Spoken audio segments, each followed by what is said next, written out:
Welcome and thank you for joining us. My name is Adolfo Garcia and I'm a marriage and family therapist. And with me, I have Amelia Smith. She's a licensed clinical social worker. Hello, everyone. Um, we will be sharing with you about mindfulness. So before we start, I'd like to just share a list of behaviors for you to see. And so here's a list of behaviors. I often say or do things without thinking and later regret my words or actions. I usually feel like I don't know myself, what I like and dislike, and what my opinions are. I often change my opinion and go along with the opinions of others so that I won't feel different. I sometimes feel bad or upset without knowing exactly what I am feeling or why. I often judge myself or others critically. I frequently try to avoid things that make me uncomfortable, and I often find myself saying things like, this shouldn't have happened, it's not fair, or it's not right. If you identify with any of those statements, if any of those apply, then that's an indicator that maybe the mindfulness skill might be helpful to you. So now Amelia is going to share more about mindfulness. Hi, everyone. Thanks for joining us. So I'm just going to give a kind of a brief description or definition of what mindfulness is. The majority of us spend a large part of our lives on autopilot, not fully aware of what we are experiencing around us. So that could be the sights, the sounds, the smells. And some of that time, it seems as though our mind switched off. Other times, maybe caught up in thoughts about the past or plans for the future. So, mindfulness really means waking up out of autopilot and taking the steering wheel of our attention again. We practice mindfulness by maintaining a moment by moment awareness of our thoughts, our feelings, our body sensations, and the surrounding environment. Mindfulness also involves non-judgment, meaning that we pay attention to our thoughts and our feelings with the attitude of an impartial witness. So there are lots of operational definitions of mindfulness, but one that really resonates with me and hopefully with all of you is from Jon Kabat-Zinn. And he defines mindfulness as paying attention on purpose in the present moment and non-judgmentally. So through this definition, he shows us that there are three specific ways, which Adolfo and I will take a deeper dive into, in which our attention is able to shift gears when we practice mindfulness, kind of out of that autopilot and back into the present. So I just want to break those down for you a little bit more. So firstly, our attention is held on purpose. So when we're on autopilot, our attention is often caught in a current of thought processes. And when we are mindful, we step out of that current, placing attention where we choose. Secondly, our attention is held in the present moment. This is the one I find most difficult. Our minds habitually wander away from the present moment to maybe thoughts of the past or predictions about the future. But with mindful attention, we are completely engaged in the present moment experience, so the here and the now. So me being in this room, talking to you guys, not worrying about what is going to happen in a couple of hours from now. And finally, attention is held non-judgmentally. So when practicing mindfulness, we're really not aiming to control or suppress or stop our thoughts. We're simply aiming to pay attention to our experiences as they arise without judging or labeling them in any way. So Adolfo and I would like to share two mindfulness activities, although there are hundreds of thousands, that will provide you with an opportunity to really practice holding your attention using these three ideas of purposefulness, present moment, and from a non-judgmental stance. So Adolfo is going to start us off with that. All right. So one very simple mindfulness exercise is mindfulness breathing, and all it requires is take a minute. You don't have to change to the way that you're breathing, but just notice what it feels like to breathe. Um, Notice how it feels when the air enters your nostrils. Notice how it inflates your lungs and how it reaches every corner of your lungs. And notice how it feels to exhale. Simply pay attention to whatever you notice about how it feels to breathe. At some point, you may notice that your mind has wandered, and that's okay. Just come back to your breathing. Your mind may go to what you're going to have for lunch, or what you should be doing, or perhaps it's just wondering why you're doing this. But that's, as you notice that, just come back and continue to notice what it feels like to breathe. After you're done with a minute of doing so, you could actually answer we're going to put some of the questions on comments and you can take a look at them and answer those questions to help you notice what that experience was like. So mindfulness could be just as simple as taking a minute to notice what it's like to breathe.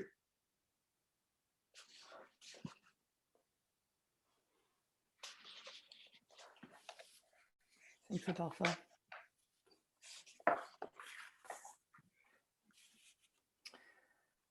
So those are in the chat, I'm assuming. Sorry, you guys, we can't really see what's going on other than in our space. Another activity or exercise that we often use at Calm is the 5 senses exercise. There are many different variations on this theme, but ultimately with all of them, the goal is to calm your mind by using your 5 senses to focus on the environment in which you are in rather than the thoughts that might be consuming your mind. So I'm going to walk you through one of these mindfulness activities. Feel free to participate. So please take a moment to sit in a comfortable upright position with your feet planted on the ground. Rest your hands on your thighs or on your desk if you're at one. Just breathe, refreshing, comfortable, and even breaths. Don't worry about technique. Just allow relaxing breaths to enter deeply and exhale fully. First, we're going to focus on your sense of hearing. Begin to notice all the sounds around you. Listen and try not to judge the sounds. Just notice them. Depending if you are inside or outside, sounds might be mightily different. You might hear your body speaking, digestion or breathing. If outside, you might hear the leaves on a tree or rustle or traffic. The more you practice listening and hearing, you may begin to notice subtle sounds you did not hear before. Now let's focus on your sense of smell. Begin to notice scents and smells around you. Try not to judge what you're smelling, but rather pay attention to the smells of your space and the environment. You may smell food or perfume. You might become aware of herbal or floral smells or that of fresh cut grass. Continue paying attention to the smells around you without judgment. Now to your sense of sight. Begin to really see and observe your surrounding environment. Notice the colors, the shapes, the textures, the various objects. If you really look, you may notice things that have gone unnoticed. Your sight can improve by practicing mindful sight. Now to taste. You might notice an aftertaste of a previous drink or meal. You might notice your tongue in your mouth, your saliva, and your breath as you exhale. We have tastes in our mouth that often go unnoticed. Notice that when you bring attention to your mouth, you salivate. That is your mouth getting ready to taste. And finally, touch. Where did you place your hands when you first started this exercise? Notice the sensation of where your hands meet something solid, like the fabric of your clothes or the surface of your desk. Notice the pressure between your feet and the floor. Try feeling the textures that you noticed by sight a moment ago. To fully ground yourself in a room and bring the exercise to a close, feel several objects on your desk, if you're at one, or perhaps even stand up to bring energy and sensation to all parts of your body. Now return to the observation of your breath, noticing again the rise and fall of your chest or the temperature of the air at the tip of your nose. Give yourself permission to stay here in this moment. Allow yourself to observe any thoughts that arise as you tune into this moment. Allow yourself to notice any emotions that surface. Perhaps you label them pleasant, unpleasant, or neutral. Finally, tune into any images that arise as you give yourself permission to remain here in this chair or on a couch or outside somewhere, just breathing. Now take 3 more breaths, bringing some movement into your hands and feet. Gently, when you are ready, return to this world, this Facebook Live world.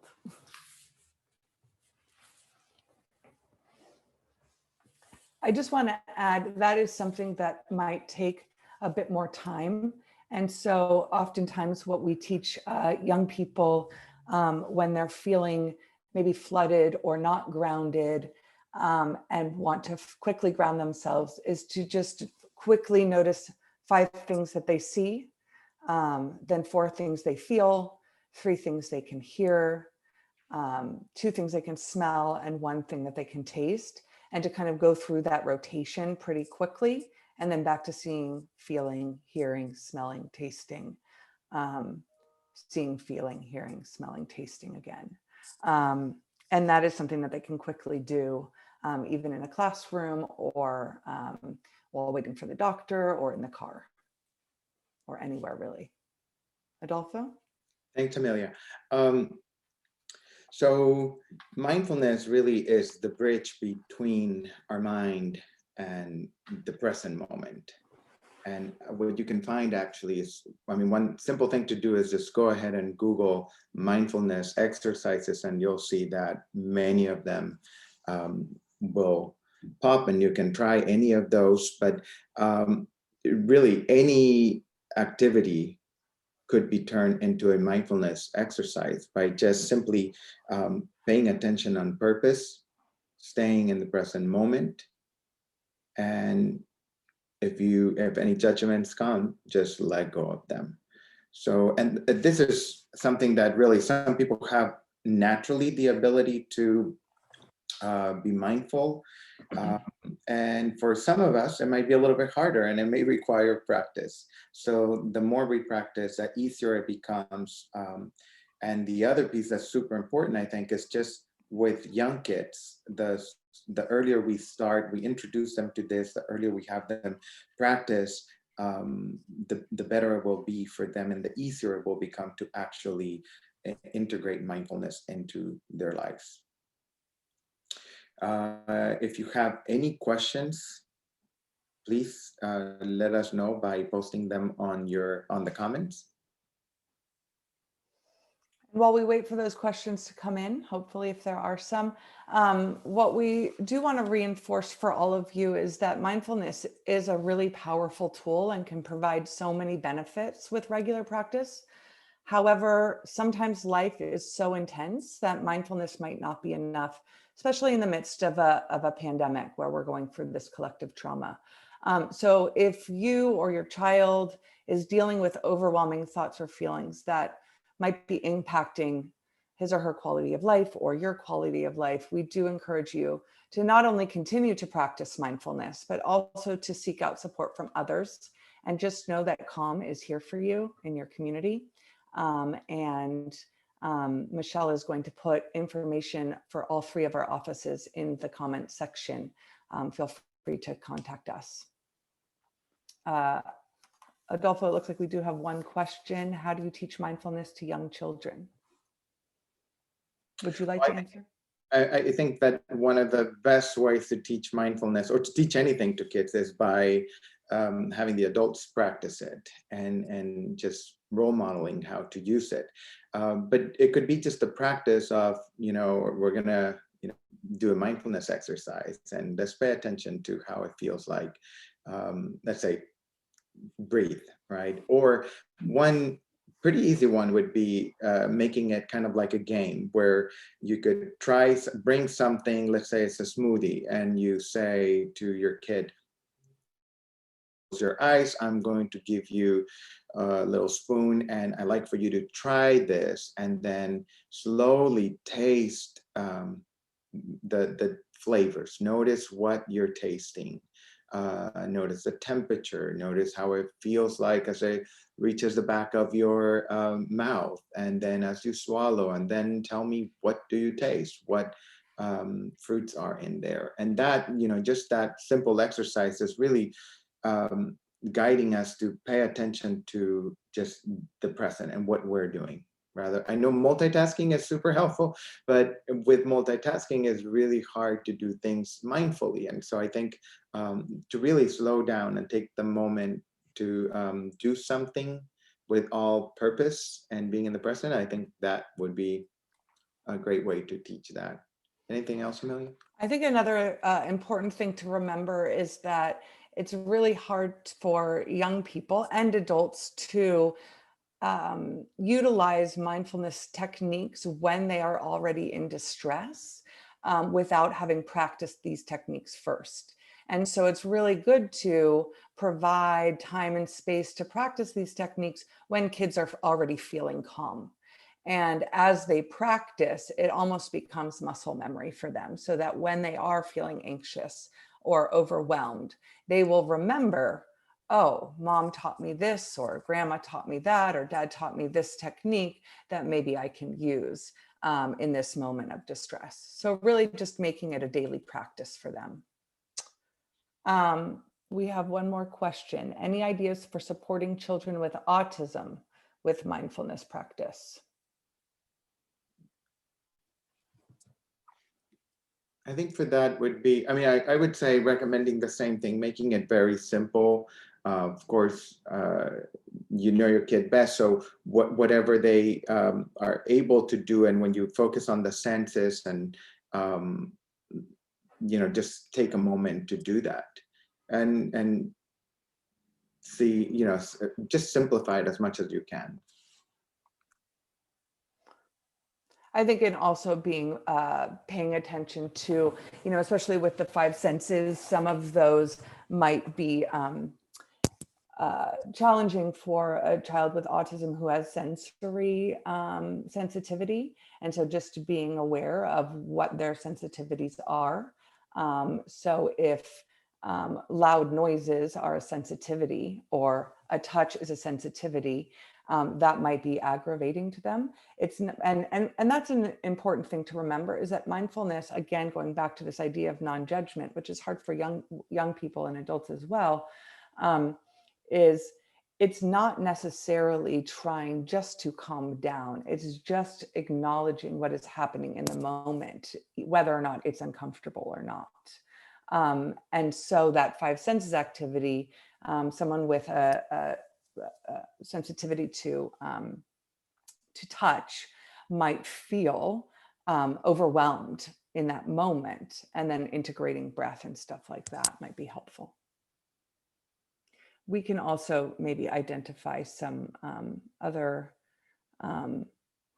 resources for that question and post it to our website later in the future. Looks like that's it, Adolfo. Great. Well, thank you for joining us. Michelle has more to share. Hi, everyone. I just wanted to thank you so much. I am Michelle Ryder. I work on the development team at COM, and thank you, Amelia and Adolfo, for this mindfulness exercise. I feel a little bit more relaxed after this one. And I want to thank everyone who has watched our new Facebook Live series, Inside COM. I hope you enjoyed these little snapshots into the day-to-day work and treatment practices of our clinicians across the county. And as April and Child Abuse Prevention Month is coming to a close, I wanted to update you on one other event we have going on that you might be interested in. It is, COM is holding a community conversation webinar on meeting the moment for mental health. This webinar will feature COM's clinical leadership, and they'll reflect on the past year on the front lines of the pandemic, how it's affected our community and our staff, and what they anticipate they'll see for the next wave of mental health needs. So it should be a really insightful discussion, and it'll be moderated by our CEO, Elena Walczak. So you don't want to miss it. Tuesday, April 27th at 11 a.m. I will put the registration link in our comments below. It's free, so I hope you can attend, and thank you all again so much. We will see you next time. Thank you. Thank you, Amelia, Adolfo.